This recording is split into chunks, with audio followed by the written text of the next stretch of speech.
All right. Well, good afternoon, everybody. Welcome to Reading and Interpreting Project Plans Like a Pro. Thank you guys for being a part of this and registering.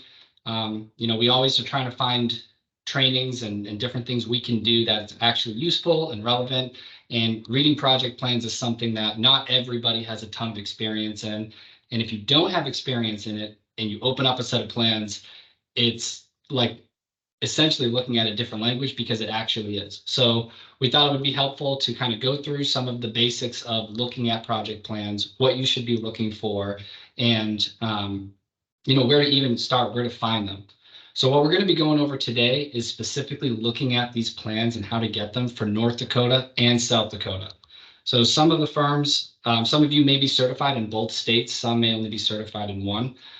Every state has a different process, has a different website. So it's important to get familiar with whatever state you're operating in. You want to get familiar with what that looks like, what the website is, what all the functions are there, so that you can gather all the information, be best prepared to be able to actually read the plans, interpret them, know what to bid on, and then bid successfully. So I will be giving this presentation along with Ray Stowen.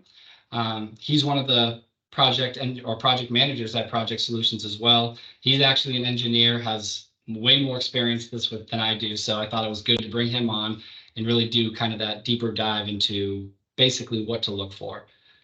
So if you have any questions throughout this, feel free to type them into the chat or unmute yourself and ask the question, no problem at all. And we will just go on from here.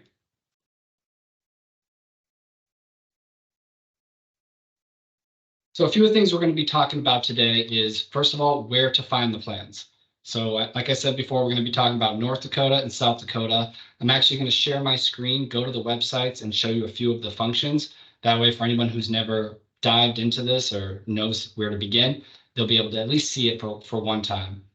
Then we're going to go into the general information. So we're going to look at some of the things that you should always look at and start with whenever looking at plans. So the cover page, the table of contents, abbreviations, legends, symbols, project notes, and scope of work.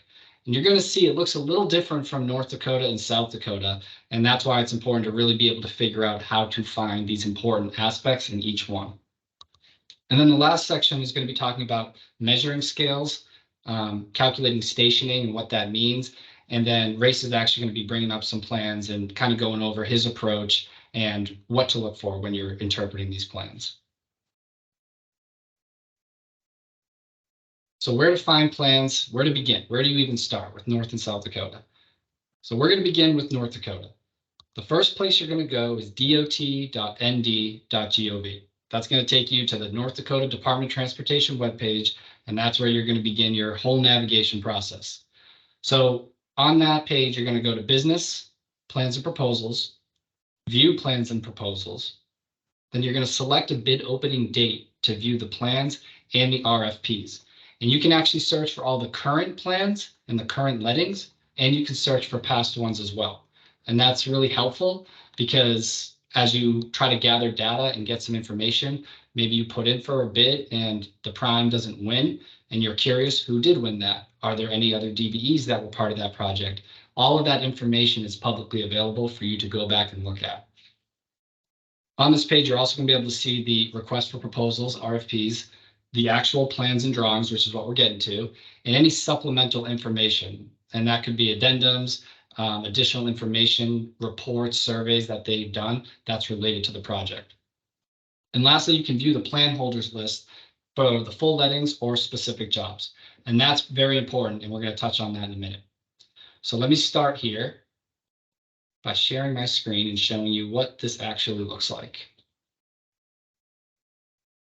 So we're going to go to dot.nd.gov, and this will take you to the North Dakota homepage. So on top of being able to apply for your driver's license and get your vehicle registered and all the fun stuff you can do with the DOT, you can actually go in and find the plans here. So under the business tab here, we'll go down to the very first one, plans and proposals. And this is going to bring you into the contractor side of the website and the information we'll want to look at. So the very first thing here talks about the company plan holder list. So this is where you can add your company to the plan holder list. So you select which bid opening date you would like to add your name to. So the November 17th one is the one that's coming up at the end of the week. And then the future one is December 8th. And all you need to do is click add to list, fill in your company information. You're going to want to select that you're a DBE in this box here, fill out the rest of all this contact information, and then you're going to select which projects that you're interested in having the plans for. So the plan holders list is important for a couple of reasons. One, it creates a network that you can see who's interested in the project, what primes are involved in the project, what other subcontractors, and even what other DBEs are involved in the contract. So it creates this space where you know who's interested in getting involved. Given that these are federally funded projects, part of the government regulations is they have to be fully transparent. So that's why this list exists as well, is to be fully transparent on who's involved, who's bidding, and just have that be public information. And the other unique thing specifically for DBEs is that when you're part of the plan holders list, even if this is a project that doesn't have a DBE goal, primes can see that you're a DBE that's interested in this project. And that's going to be more incentive for a prime to solicit you to bid on this project, despite the fact that there is no DBE goal, because that percentage and that goal can still be counted for the project. So even though there's no DBE goal, if a prime chooses you and they put that in their bid, it makes them more competitive to the state because that DBE credit's going to count. So it's definitely something good to get your name added to these lists and let people know who your company is, what's your brand, and that you're interested in working with them. So the next tab down here is going to be the bid opening plans and proposals. So this is where you're actually going to find the plans and proposals for current projects. But before we go to that, I want to quickly talk about the awarded contract plans, proposals, and final estimates. This is, if you go into this section here, this is where you can actually view previous data. So let's say you put in for a proposal, you put a quote into a prime, or you bid as a prime and you don't win. And you want to see, okay, well, who did win? What was their bid? What did that dollar amount look like? Were there any other DBEs that won? This is how you can actually go back and look at that. And that's pretty important because if you're not involved on a project, you still want to accumulate that data and figure out, how can you adjust your bid, or who were any DBEs getting picked up on this, or was it not something that a DBE got involved with at all? So you can search here through contract plans. And like this says here, contract plans are complete sets of plans with the addendum, additions, or changes made. So all the original drawings, RFPs, and all of that stuff, you can get that. Or you can search for the proposal. So this is going to be the actual selected proposal or what proposal was put in. So to give you a better example, and you can search by PCN, project number, bid opening date, highway number, and even prime contractor. So let's say we want to look for a previous proposal, and we'll search by contract. We'll look at Knife River. It's a prime contractor. So we search, and now this is going to pull up the history of all the different proposals that they submitted. And if we just look at the most recent one from June, you'll see this is where you can see their information. So again, this is the nice thing about government bidding, is that it's all public information. You can go and actually look and you can see what other people's strengths and weaknesses are based on their numbers. You can see that this project had a DBE race neutral goal of 0%. That means there was no DBE goal on this project. And so I'm not going to go through all of this because this is not really what we want to focus on, but this is good information to have if you want to look. And the last thing I want to talk about here is if you actually search for DBE, you can see they have a DBE list summary on these proposals as well. So this particular project, Dahlman Services Company, was picked up to do this project. And you can see the amount that they bid. So again, all of this is public information. You should be taking advantage of this, because if you lost this bid and you wanted to see, okay, did we bid too high? Did we bid too low? What did it look like? This is a great way and a great resource to use. So keep that in mind as you're going through here. Okay, now let's go back to what we actually want to look at, the plans and proposals. So once you come into this link, you're going to be able to choose a bid opening date. So again, you can go to prior bid opening dates, but let's look at the one that's coming out on Friday. Down here, this is another place where you can add your name to the plan holders list if you want to do that.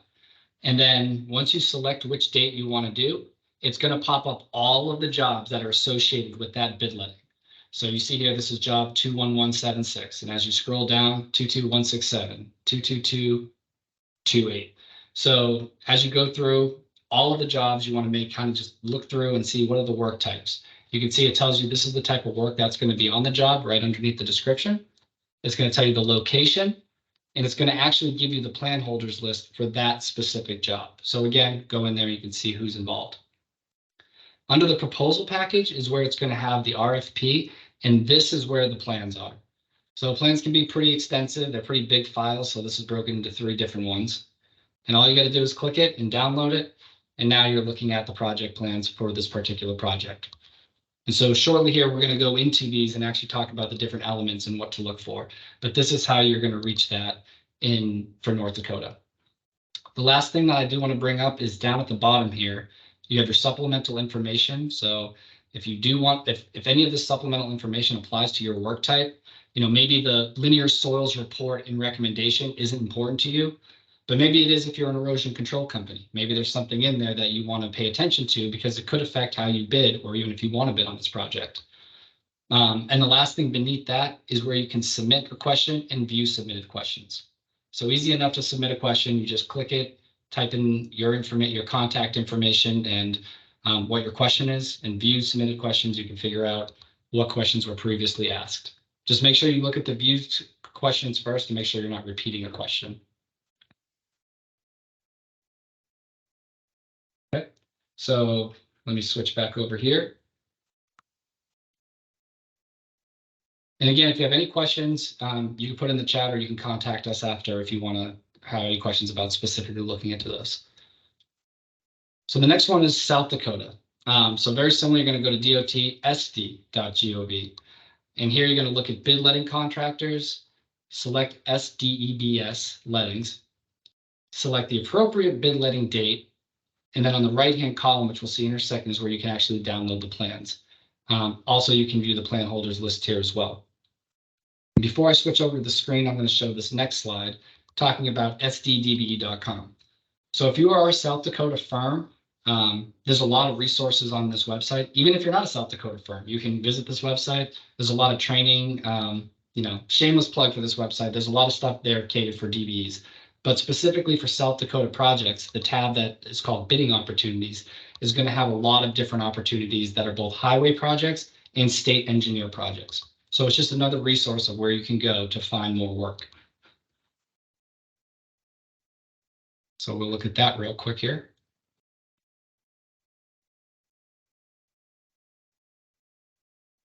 Go to the South Dakota side of the house. So there's a few different ways you can get here. You can go to this Doing Business tab up here, and then under Contractors, Bid Letting Information, or you can just click Bid Letting Contractors. Either one's going to bring you to the same page here. So as we come through here, the first thing we'll go to is the SDEBS lettings. There's a lot of information you can find here. You can look at the anticipating bidding schedule. Here's where the current lettings that are currently out for bid are posted. You can look at the past bid openings, results from lettings, and then tentative future bid opening dates. These are subject to change. That's why they're called tentative, depending on how they do goals and whatnot, and what projects come through. And winter, that could change things. So always keep up to date on what's going on here. Real quick, if you look at a past one, you can get the same information that you could get on the North Dakota side. So you can see on this project, Journey Group companies won it, and you can see their bid put in there. So again, it's helpful to have this historical data, especially if you're a new company and you don't have a record of information you can pull from to make your bidding decision. This is helpful to have.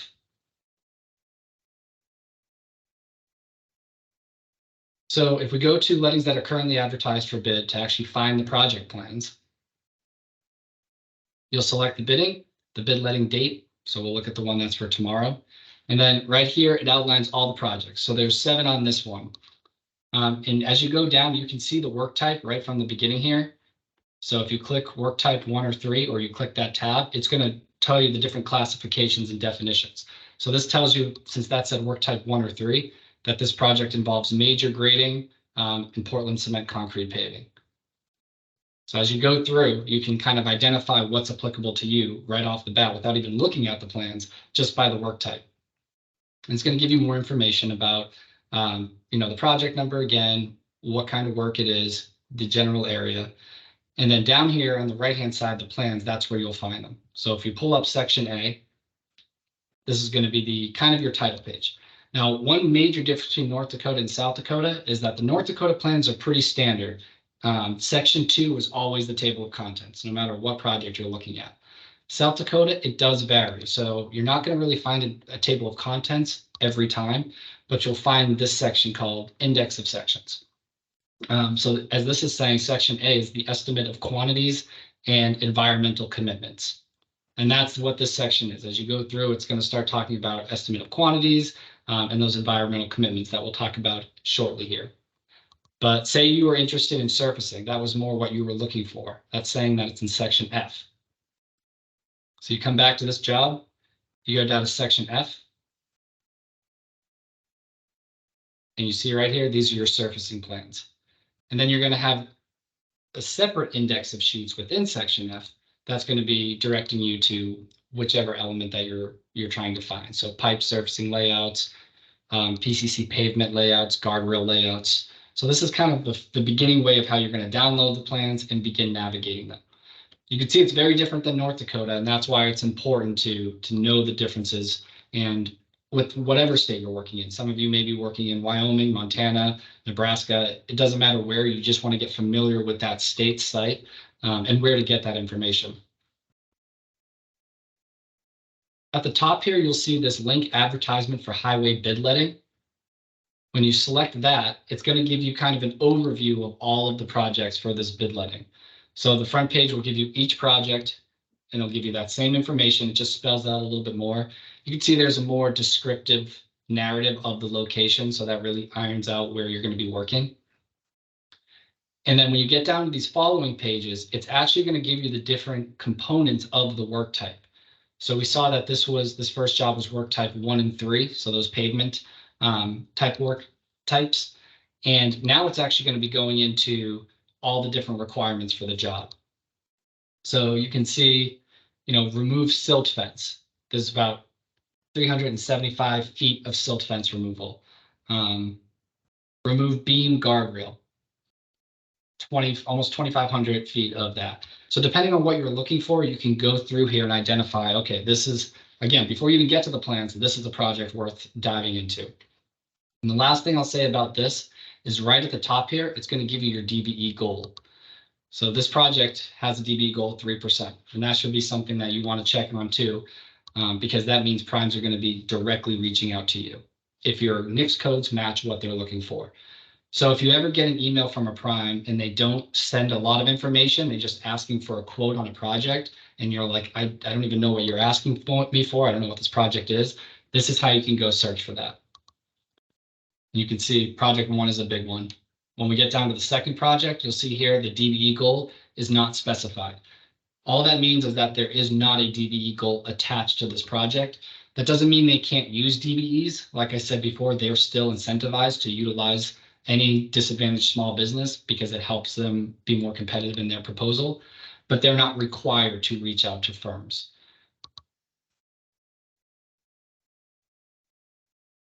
And so you can go to regional lettings as well, and this will give you the 4 regions in South Dakota: Aberdeen, Mitchell, Pierre, and Rapid City. And it'll tell you the specific jobs. It'll give you the letting date, project numbers, location, same information. And right over here is the plans.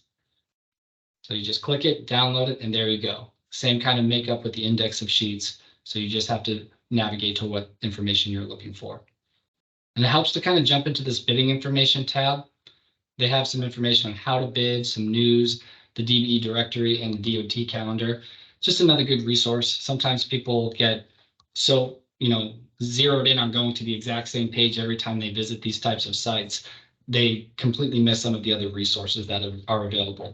So this is a good thing to check out.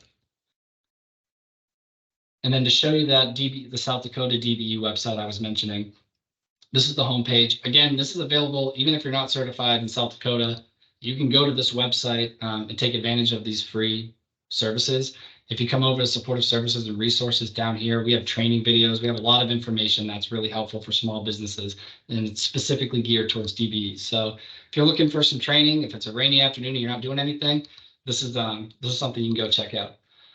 But specifically this tab, bidding opportunities, this is the site that's gonna have all those additional opportunities. So right at the top here, you see highway advertisements with DBE goals. What we list here are the highway projects that do have DBE goals attached to them. So for that November 15th bid letting, we saw that only one of those projects had a DBE goal, and it was that first one. So if you don't want to have to sift through that and you just want a place to go to and say, okay, for this letting, what goals have DBE or what projects have DBE goals? This is a resource you can go to and you're going to be able to go to them right away. And you can see if you click on this, it will just link you right back to that website. It just brings you back here, and now we're right back to where we started with that. So it brings you to the same information, but it saves you a few clicks if you come through this way. We also have some contracting opportunities down here that are given to us by the state engineers. And these aren't necessarily highway related. So you can see this first one here at Northern State University is for a chiller replacement. This one here is arena steam coil replacement. And even down here, above ground structures, finished grade surface work for the South Dakota Shooting Sports Complex. So again, this is another place where you can find projects that are, would take you off of the highway, but they still fit your labor component. So another resource to check out. And then we put the link to the SDEBS link as well, which will bring you to the same spot. So there's lots of avenues. There's lots of different things to kind of keep in mind as you're searching for these projects, but it's just important to know ultimately where to go to find the plans, and you want to make sure you have all the information, supplemental data. If they send out complete project plans and then you're basing your bid off of that, and then you find out there's a new set of plans, that's going to throw your bid off, and you could either be way too high, way too under, or you're going to get to the job site and realize it's not what you bid and you are maybe not capable of doing it. You don't have the resources to do it. So it's really important that when you go look at these projects, that you're actually collecting all the information that's pertinent to you, putting it all out and making your decisions based on that. And so with that, I'm going to hand over the reins to Race here, and he's going to be looking at some of these plans specifically and going over what to look for. Hey everybody, we'll look at a couple sets of drawings here and kind of point out some key parts of the drawings to look for, how to interpret it, and kind of go over the useful information that is included on the drawings. All right, so this is your cover page. Pretty standard is going to be the first page of any set of plans. It's almost always going to include an area map like you see, usually including some major roads nearby to give you reference of where the actual project location is. You can see it's kind of small there. You can see some reference points. There's reference point 307 through 311. And it's got coordinates that go along with it. That's mainly just going to be some key points along the project to reference when you're talking about the project. For example, north of reference point 308 and south of reference point 307, just to kind of easily identify some of the job site areas. The top left-hand corner, you'll see design data. That's kind of some more technical stuff that probably mostly isn't going to apply to, any subcontract bids you're putting on. It's got the average traffic rate, visibility statistics and stuff like that. So usually not too much you'd have to worry about there. Top right, you're going to have a project number, state, a PCN, some information about the drawings. You've got the state county map down there on the left, another reference to the location of the project, and then you've got some design team names on the bottom left there. Just lets you know who was involved in the design of the drawings. But yeah, the cover sheet, pretty generic, just kind of some general overview information of the project. Unless somebody has any more specific questions on this cover page, we can move on to the next slide. So table of contents is just going to give you just like a table of contents and anything else, tell you what pages are what, and kind of a quick reference. So if you know what you're looking for, you can just flip right to the page. Not a lot else to talk about there. It's a table of contents. So one thing I will add that's kind of interesting if you're new to looking at these plans is, the contents are going to lay out the different sections. So you see section 1, 2, 4, 6, and then the pages is kind of identifying how many pages are in that section. You can see in the top right here, it's called sheets. So it's also called sheet. So section 2 is the table of contents, and there's 2. So page 1 of the table of contents will be sheet 1, page 2 will be sheet 2. So if you hear someone say, oh, it's section 4, sheet 9, they're talking about that chapter and that page, similar to a book.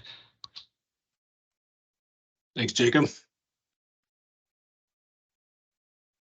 All right, these pages here are also going to be toward the front of your drawings, typically after those first 2 pages we just looked at. The abbreviations are very helpful. You'll be going through the drawings and you'll see all kinds of acronyms and abbreviations.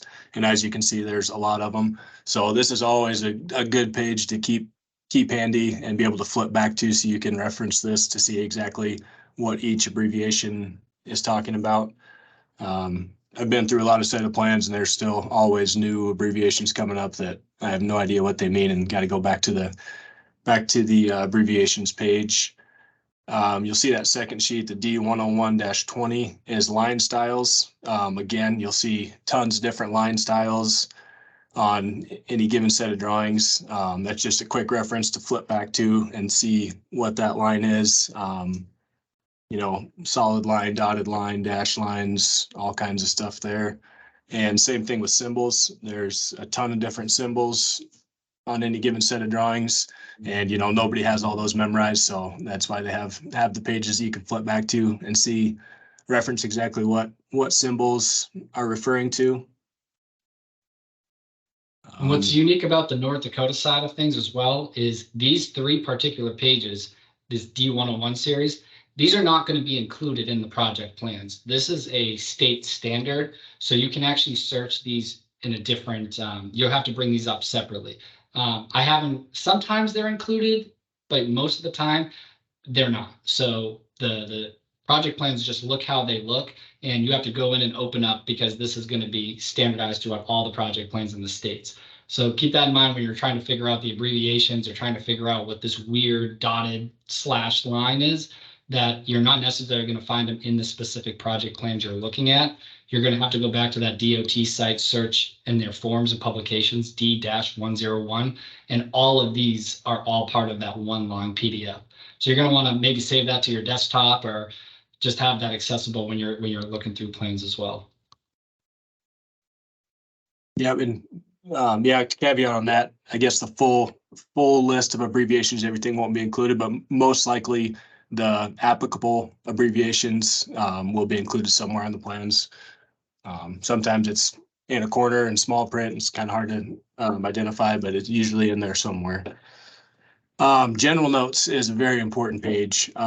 That's one thing I recommend you always do before you even get into the plans, is read through the general notes, because there's typically always some pertinent information that will affect, any bids you're preparing.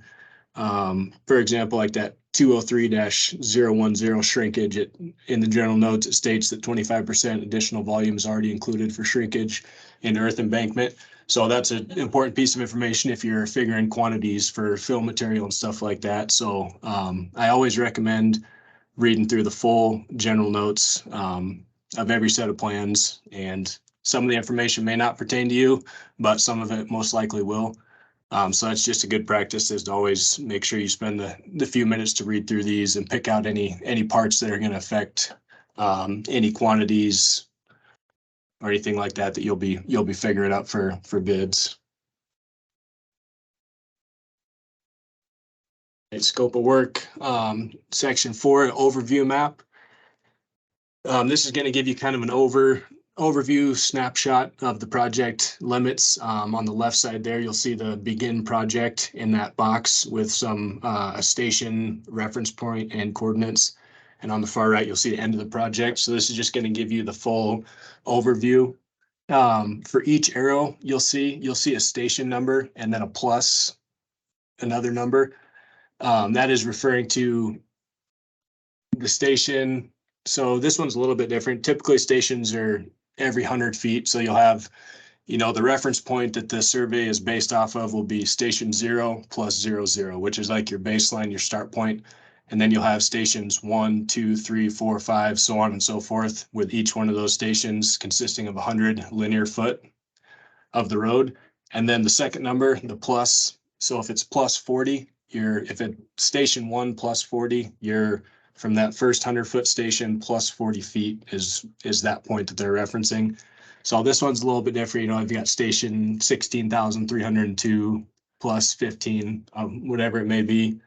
That is, for reference, the stations are just your 100-foot stations plus however many feet down the line you are. And it's always calculated from just like reading left to right. So for that first station, if it's plus 61, it's going to be plus 61 to the right of that station.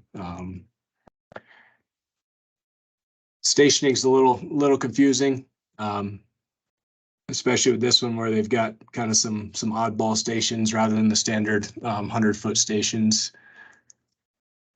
On the bottom left there is just going to be kind of like a map legend showing you what the crosshatch gives you, what a turn lane, right turn lane, curb and gutter.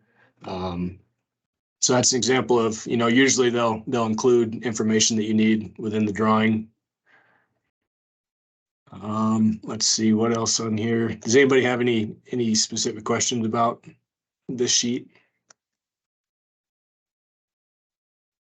So before we move on to the South Dakota one, I just wanted to add that North Dakota being standardized with their plans, section 4 is always going to be your scope of work. Your notes are going to always be section 6. Your table of contents is always going to be section 2. Those are kind of just standardized things. So that makes it a lot easier. As we'll see here in a minute with South Dakota, it's a little bit different. But whenever you're looking for, these sections that Race is saying it's really important to go check out, they're going to be in the same spot for all the North Dakota plans. So it's really easy to jump to them right away and dive into what you're looking for.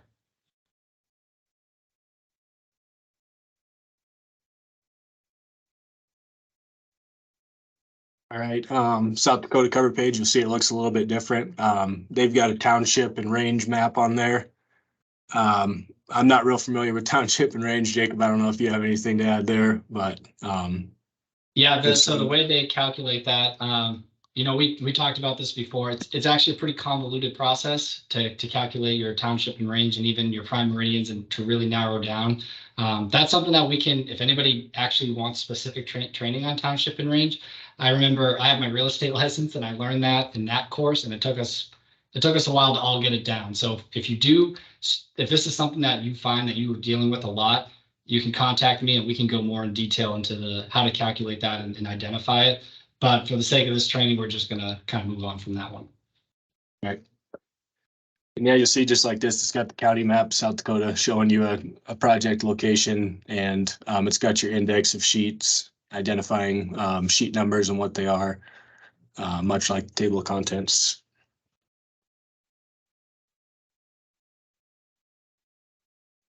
Legend, similar to the first set of plans we looked at, it's going to give you the meaning of all the different symbols that would be included in the plans. As you can see, it goes pretty in depth. It's got, everything from anchors to antenna to approaches.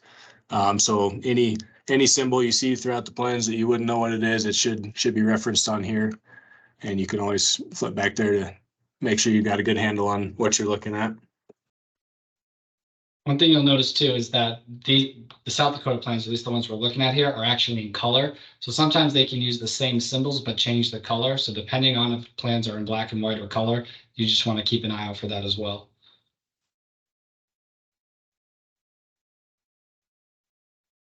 All right, this is a general notes page again. Once again, I always encourage everybody to read through the notes and make sure they get a thorough understanding of that. See, this is more standard, like I was talking about earlier with the stations. You'll see it's a little bit easier to interpret. Station 2 plus 00 is just 200 feet from the start point of 0 plus 00. Let's see. I'm just going to give you some notes on utilities, responsibilities of the county, grading operations, and just again some general information of the project that is always good to read through and understand before going into more depth.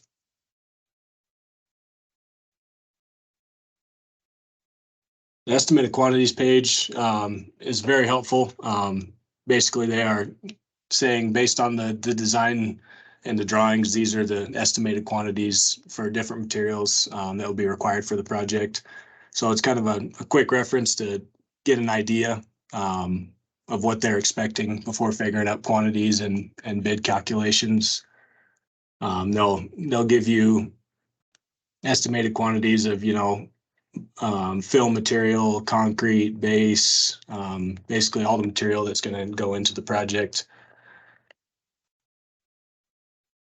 Yeah, and the one thing I would caution, just make sure that you're really paying attention to that unit, because that unit changes. So you want to make sure if you're talking about cubic yards, feet, gallons, square yards, just really pay attention to that.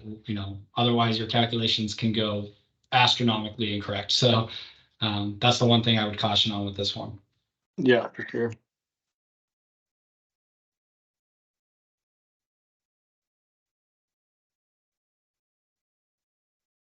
Right here, it's going to talk about measuring scales a little bit. Typically on your architectural and mechanical drawings, everything's going to be in the scales of inches. Quarter inch equals a foot, for example, 16th of an inch equals a foot. And that's if you're using the scaling ruler on a paper set of plans. I know there's some different PDF viewers that have a measuring scale built in that you can pull dimensions with too. And then for civil engineering scale, everything is in tenths. So for cuts and fills, for example, for your surveyor, when they're coming out and they're giving you grade stakes, everything's going to be measured in tenths. So they'll either say a fill or a cut and then a number like a 115, which is 1 foot and 1500ths of a foot. So that's the biggest difference between the architectural, mechanical, and the civil as you make the transition from inches and feet scale to tenths. So, and then stationing, we kind of already talked about that a little bit. The most standard method is stations every 100 foot, and then the plus number is always the left to right feet from whatever station is referenced. So. Okay, and I will stop sharing, and Race, if you want to open up some plans that you've kind of looked at before. Yep, absolutely. Yeah, so there's a pretty drastic difference between a set of civil plans for, say, a roadway and architectural plans. So I just wanted to pull up a set of architectural plans here to go through. A lot of times a transportation project may have some sort of structure associated with it, a maintenance building, something like that. So you may see some architectural plans included with civil drawings. So this is for a new entrance station at the Rocky Mountain National Park, one of the jobs I'm working on right now. You'll see some similarities in the general stuff. Here on this first page of the architectural, you'll see the same thing we saw on the civil drawings. You've got abbreviations for everything within the drawings. And you'll see tons of abbreviations throughout the project that you may have to flip back and quick reference what exactly that means. They've got kind of a legend here showing symbols and what those mean. They've got the materials legend here, similar to what we saw on the sheet for the drawings, the civil drawings. And then once again, the general requirements, general notes here, always good to read through and just make sure you get all the way through those and make a note of anything that's going to apply to your scope of work that's included in these general notes. And then this bottom right hand corner is always just going to give you your sheet number, title of sheet, the stamp of the licensed architect that designed the drawings. Sheet number, drawing number down here in the right-hand corner.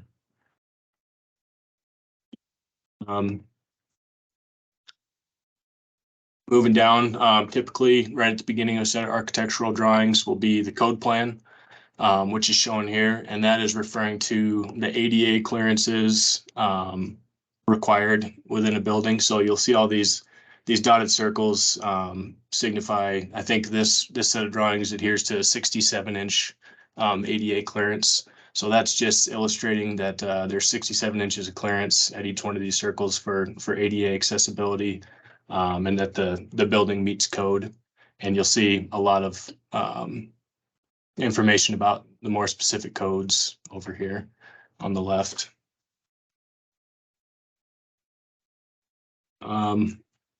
Moving on, typically before you get into your floor plans and stuff, they'll give you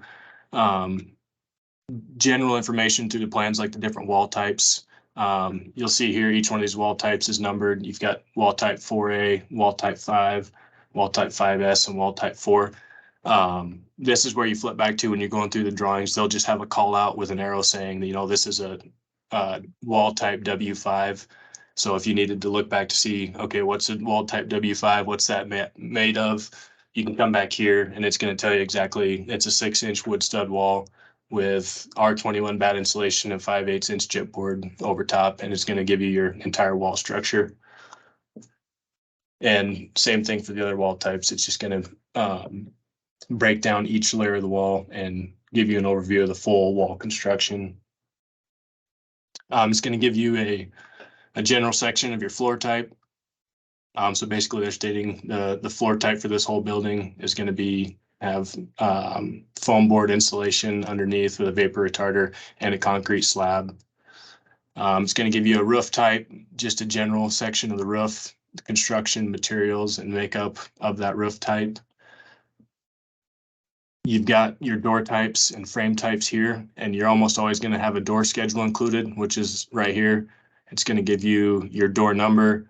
It's going to give you your width and your height of your door. And then you're going to have a column that gives you the type of door. It's either going to be A, B, and C. And then you can look up here to see exactly what type of door that is. It's going to tell you your finish. This year it's either painted or stained. It's going to give you your door material. Hollow metal is HM, WD is wood door, all the way through frame type, frame finish, frame material. And then it gives you a reference to a sheet as well. So this one here, for this top one, it's saying detail 3 on sheet A 5.0 will give you a detail for the framing of the door header. Same thing for the jamb. It's going to reference a detail on a certain page that you can flip to if you want to see more detail about how that door is going to be constructed.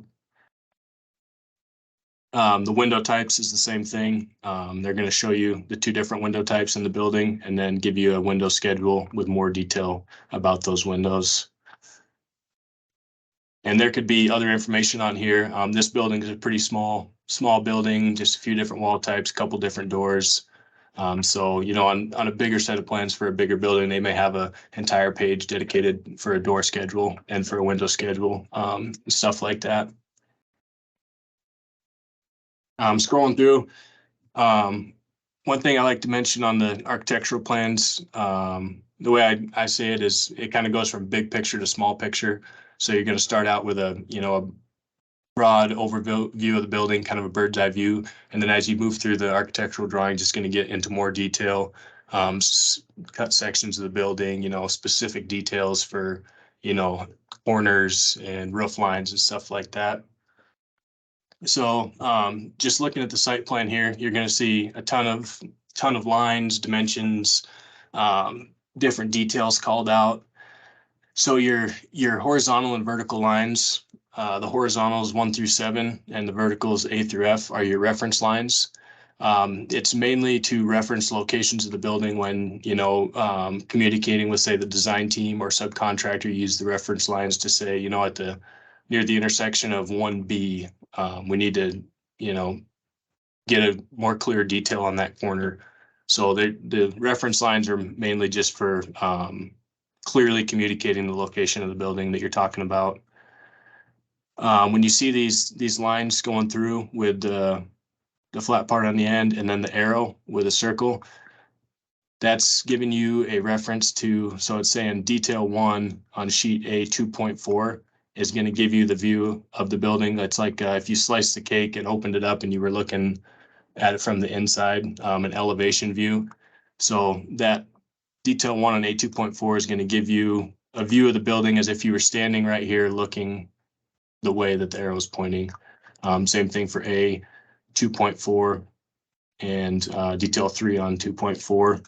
So that's going to just give you cuts of the building as if you were standing looking in the direction of the arrow. And then you'll also see some call outs here that also give you a detail number and a page number. Like this is showing you, it's going to give you a detail for that valley, and it's going to be detail 4 on sheet A 6.2. It's going to give you some overall dimensions. If you were just trying to figure up a quick, general overall square footage for the building, it's going to give you the overall dimensions of the building both ways. We'll keep kind of going here. So this is going to be your floor plan. This is going to give you the most information as far as dimensioning, room size, layout of the rooms. This is the most helpful drawing if you're trying to figure out square footages for, quantities of, say, flooring or wall space, or anything of that nature.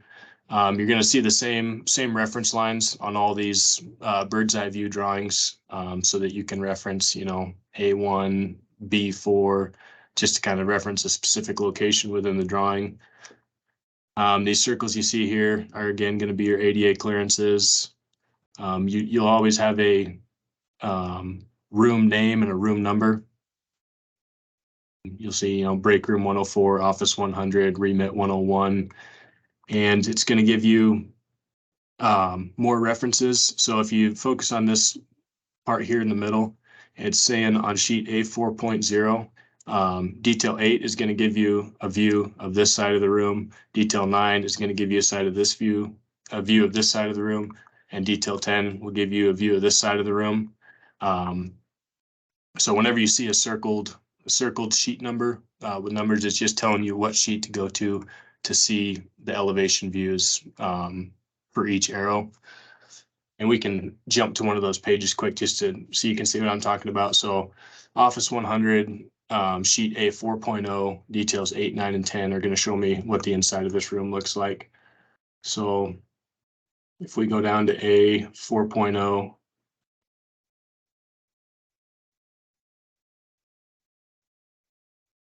was A 4.0, wasn't it?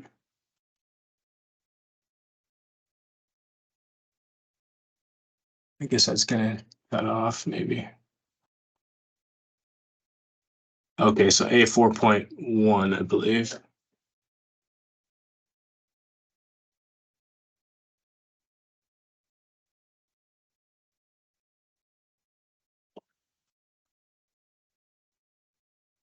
So from the Office 100, this is giving you the view from each arrow as it pointed, 8, 9, and 10. So that's what you're going to see from the inside of the room.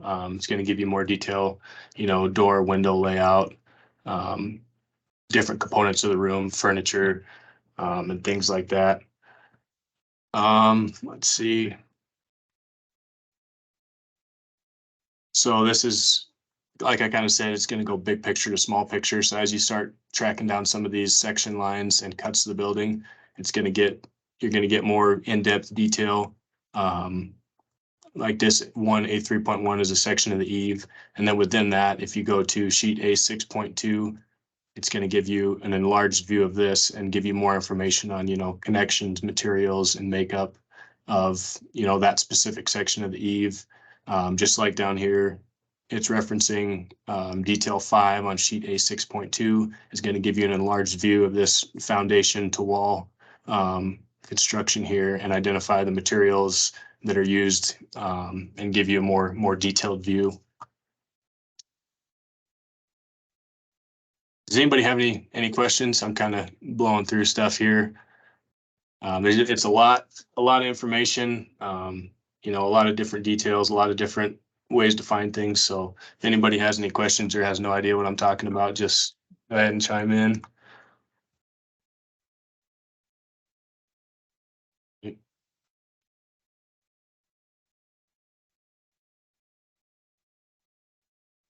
Into this page, it's going to give you interior elevations.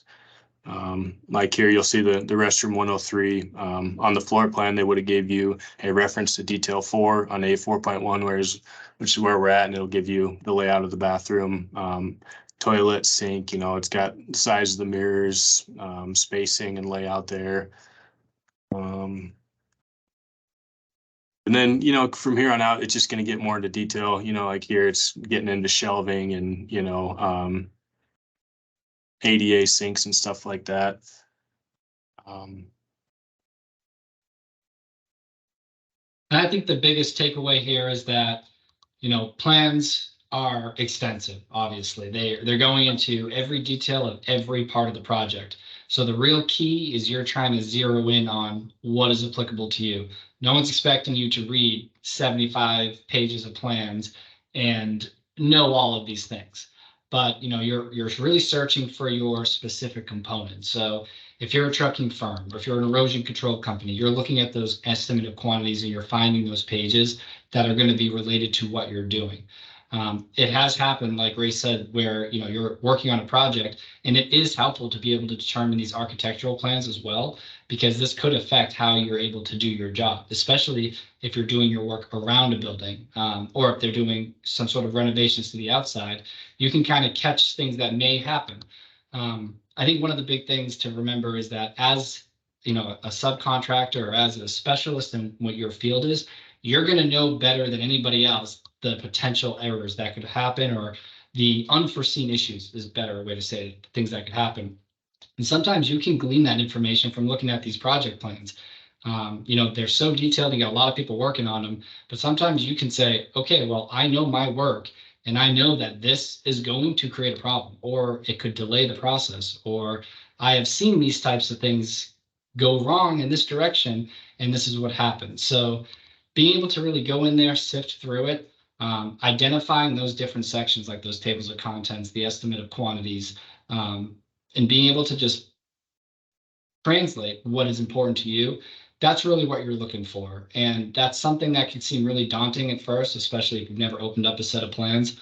But like Ray said, starting at the big picture and then going into what's applicable to you, they're pretty standardized. So as you go through a lot of them, you're going to get really familiar with them, and you're going to be able to really make good decisions and even foresee things that could potentially be good or bad on a particular project. So it's really helpful to know how to view project plans. It's not something you're going to learn overnight. I don't think anybody, even engineers, I'm sure, Race, you still come across things where you got to trace back and figure out what you're looking at. But at the end of the day, it's important to understand, because you don't want to get involved in a project that you don't understand, you're not fully comprehending, because you're not going to be able to necessarily bid as effectively. And when the project actually does kick off, it could bring up some more issues.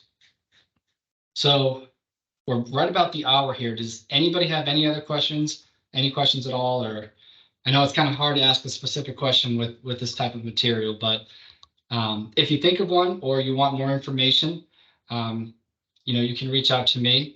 I'm not going to bother bringing up the slide here, but my email is Jacob, Jacob, at projectsolutionsinc.com. You could also just email DBE at projectsolutionsinc.com. That will get to me. If you have any specific questions on a project, plans reading, or, you know, even down the line if something prompts up and it makes you want to ask, always feel free to reach out. That's what we're here for. We are your supportive services provider. So anything we can help you with, that's what we're here for. So definitely take advantage of us, and thank you for being here today and taking time out of your days to hear us and hopefully get some good information.